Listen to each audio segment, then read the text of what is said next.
अस्सलाम वालेकुम, most welcome on my YouTube channel. Question number 5 की स्टेटमेंट है। क्वेश्चन नंबर 5 में कहता है Saad makes an annual income of RS 5 million यानी कि 50 लाख। तो हम क्या कहेंगे एनुअल इनकम साद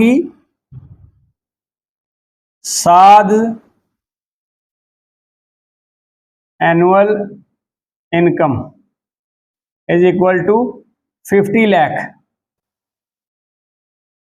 5 मिलियन भी लफ्ज बोल सकते हैं आप, आपकी अपनी मर्जी है। If he page RS 7,50,000 in income tax यानी कि इनकम टैक्स की अमाउंट कितनी है उसकी, इनकम टैक्स या पेड इनकम टैक्स यहां पे लिख लें आप, पेड इनकम टैक्स। यहां आप ये भी लिख सकते हैं अमाउंट ऑफ इनकम टैक्स, आपकी अपनी मर्जी है, जौन सा मर्जी लफ्ज लिख लें, पेड इनकम टैक्स या अमाउंट ऑफ इनकम टैक्स एक ही बात है।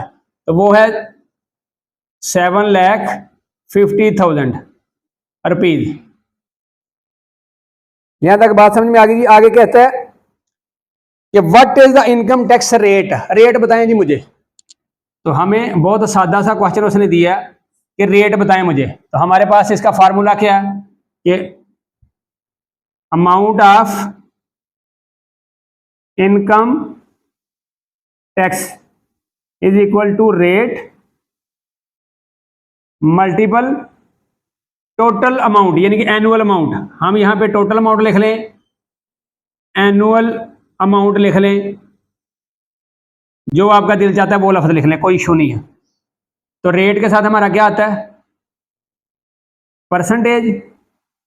तो यानी कि रेट हमारे पास नहीं है तो हम इसको क्या करेंगे एक्स।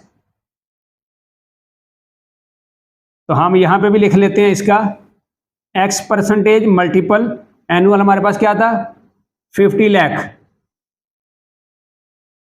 यानी कि 5 मिलियन। और अमाउंट ऑफ इनकम क्या थी हमारे पास टैक्स 750,000 रुपीज। तो जब हमने इसका ये परसेंटेज खत्म किया तो हमारे पास क्या आ गया एक्स बाय 100 मल्टीपल 5 मिलियन। ठीक है जी। आप इसको यहां पे काट लें फिर भी ठीक है, आप इसको इधर ला के काट लें फिर भी ठीक है, एक ही बात है, कोई मसला नहीं है।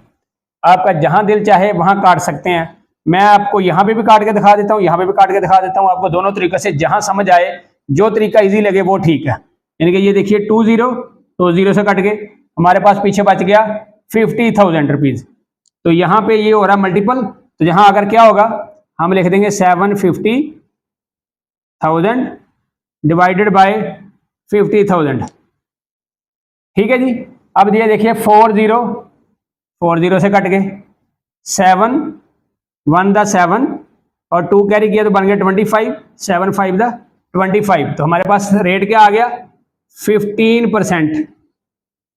एक्स जो था यानी कि हमारा रेट क्या बन गया टैक्स, रेट ऑफ टैक्स। हम ये लफ्ज लिख देंगे, इसको इधर लिख लें उधर लिख लें, बात एक ही है, कोई इशू नहीं है। ये मैंने किया इधर काट के, अगर मैं इधर ला के काटूं तो यहां फिर देखिएगा 7500 और यहां पे अगर आ गई है 00 इधर करें और ये वाली पूरी की पूरी रकम नीचे ले आए 5 मिलियन। इसके साथ कितने जीरो हैं 6, ये देखिए 60, ये 60, इसके भी 60 कट गए तो ये वही 15। यानी कि दोनों तरीकों से आपको जैसे समझ आए वो इजी है, इधर काट लें चाहे इधर ला के काट लें, बात एक ही है। तो हमारा जवाब क्या हुआ 15% टैक्स का रेट होगा।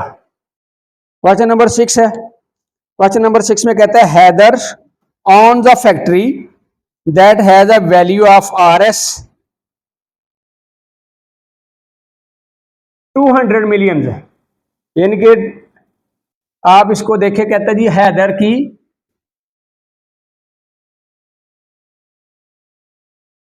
फैक्ट्री वैल्यू, हम लिख लेते हैं factory value is equal to 200 million. ठीक है जी। आगे कहता है if the property tax rate is 2%,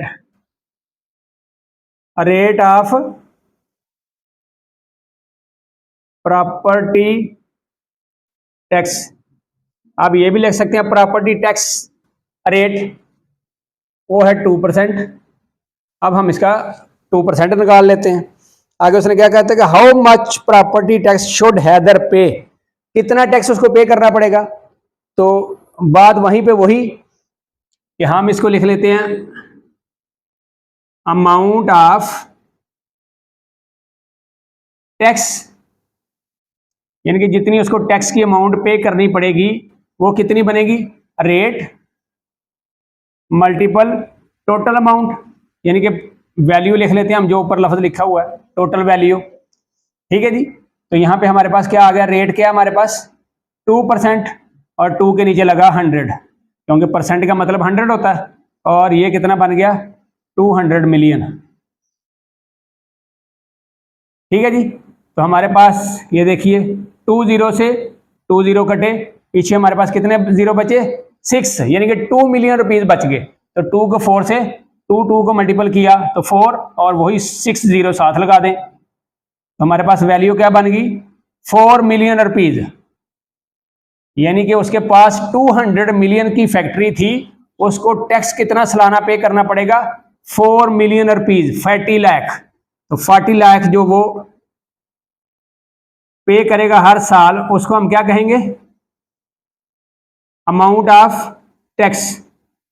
तो ये जवाब है इसका और यही क्वेश्चन है, क्योंकि बहुत इजी क्वेश्चन था। क्वेश्चन नंबर 7 की तरफ चलते हैं। क्वेश्चन नंबर 7 क्या करती है, कहता है Mrs Imran has 2 plots of equal worth, the property tax rate is 2%।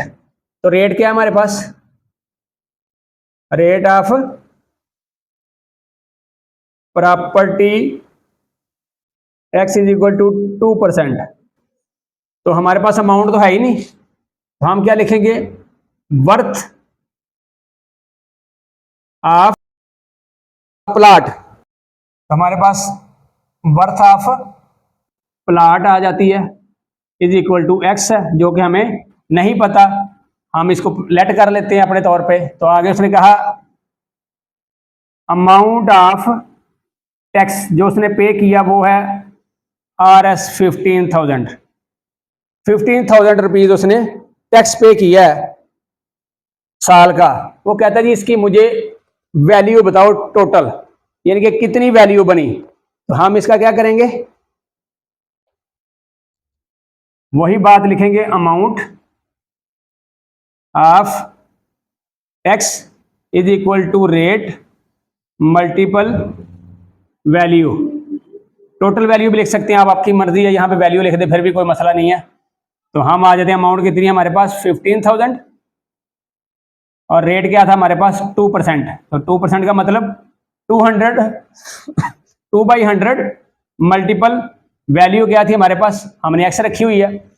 तो ये जब आके इधर आएगी तो हम इधर से ही काट लेते हैं इसको 1/50 कर लेते हैं यहीं पे। तो जब इस तरफ आएगी तो हमारे पास क्या बनेगी रकम 15,000 multiple 50 is equal to x. तो यहाँ पे क्या बना इसका, यानी कि ये 3 जीरो इसके हैं, 1 जीरो इसका 4 जीरो और 5 5 द 25 2 कैरी 5 1 द 5 और 2 7। ये 2 प्लॉट की वर्थ निकली है, क्योंकि हमने टोटल टैक्स के हिसाब से देखा है कि ये टोटल टैक्स उसने पे किया था। हमने वर्थ ऑफ यहाँ पे प्लॉट्स लिख लिया तो वो हमारे पास एक्स था। तो यानी कि टोटल 2 प्लॉट जो थे उसके पास, उसकी वर्थ कितनी आ गई उसके पास 7,50,000। तो अब हमारे पास जब हम एक प्लॉट की कीमत करेंगे तो वो क्या होगी worth of a plot is equal to क्या होगी 750,000 बाय 2, क्योंकि ये 2 प्लॉट की वर्थ थी तो हम 2 पे डिवाइड कर लेते हैं, हमारे पास एक की वैल्यू आ जाएगी 2 3 दा 6 1 कैरी किया तो बना 15 2 7 दा 14 और अगेन 2 किया तो यहां कैरी किया तो बन गया 10 2 5 दा 10 और आगे ये 3 जीरो लग गए। तो हमारे पास वैल्यू क्या आ गई RS 3,75,000 रुपीज प्लॉट की वर्थ आ गई हमारे पास। वर्थ ऑफ 1 प्लॉट भी लिख सकते हैं आप, आपकी अपनी मर्जी है। तो ये क्वेश्चन का आंसर है कि एक प्लाट की वर्थ उसकी 3,75,000 रुपीज बनती है अगर वो सालाना टैक्स 2 प्लाट के ऊपर 15,000 पे करे 2% रेट के हिसाब से। क्वेश्चन नंबर 8 है, कहता है वहाज एक लड़का है, buys a pizza for RS 800 rupees. यहां से समझ आ गई कि वहाज एक लड़का है, वो पिज्जा खरीदता है कितने का, 800 रुपए का। तो हम क्या लिखेंगे, प्राइस ऑफ, आगे उसने कहा जी a week later the same pizza cost RS 900। तो हम यहां पे लिख लेते हैं pizza price of first pizza is equal to RS 800, यानी कि 800 रुपीज। और सेम बात वही सेकंड पिज्जा की प्राइस है 900 रुपीज। यहां तक पहली लाइन की समझ आ गई। और उसने आगे कहा है कि when was asked the manager for the reason he explains that the government has imposed the general sale tax on all restaurants. तो GST, जनरल सेल टैक्स का मतलब GST। तो ये मैंने बताया था कि एक्चुअल अमाउंट या ओरिजिनल अमाउंट के ऊपर जो एडिशनल रकम आपको पे करनी पड़े उसको हम कहते हैं GST।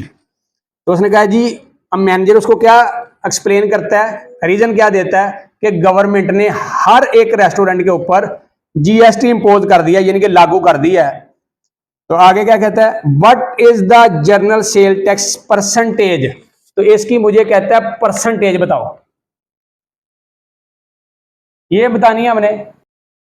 तो सबसे पहले तो हम इसका डिफरेंस निकालते हैं कि भाई इसके अंदर डिफरेंस कितना आया इसमें और इसमें।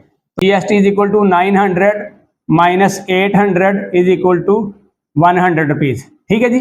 अब उसने कहा जी मुझे GST का रेट बताओ, परसेंटेज बताओ कितनी बनी। तो हम GST परसेंटेज क्या होती है, यानी कि ये हमारा क्या बना था, GST टैक्स बना ना। तो हम क्या कहेंगे, टैक्स डिवाइडेड बाय हमारे पास CP यानी कि कॉस्ट वैल्यू। तो हम लिखेंगे प्राइस ऑफ पिज्जा, या प्राइस ऑफ पिज्जा या कॉस्ट ऑफ पिज्जा लिख लें, जो मर्जी आप लिख लें। तो हम लिख देंगे simple CP cost price multiple 100। ठीक है जी। जैसे हम पिछले क्वेश्चनों में करते आए हैं, क्योंकि हमने ये परसेंटेज में मालूम करना है, तो हम टैक्स हमारे पास क्या आया था 100 रुपीज और CP हमारे पास क्या है 800 रुपीज मल्टीपल 100। तो यहाँ पे हमारे पास क्या बन गया, 0000 से कटा, 8 1 दा 8, 10 में से 2 कैरी किया तो ये बन गया इधर 20, तो 8 2 दा 16 और आगे पीछे बचा 4। मैं यहाँ पे कर देता हूँ ताकि आपके लिए आसानी रहे। 100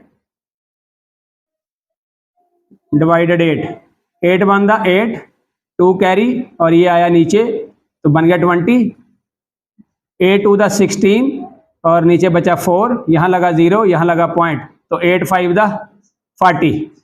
तो हमारे पास जवाब क्या आ गया 12.5%।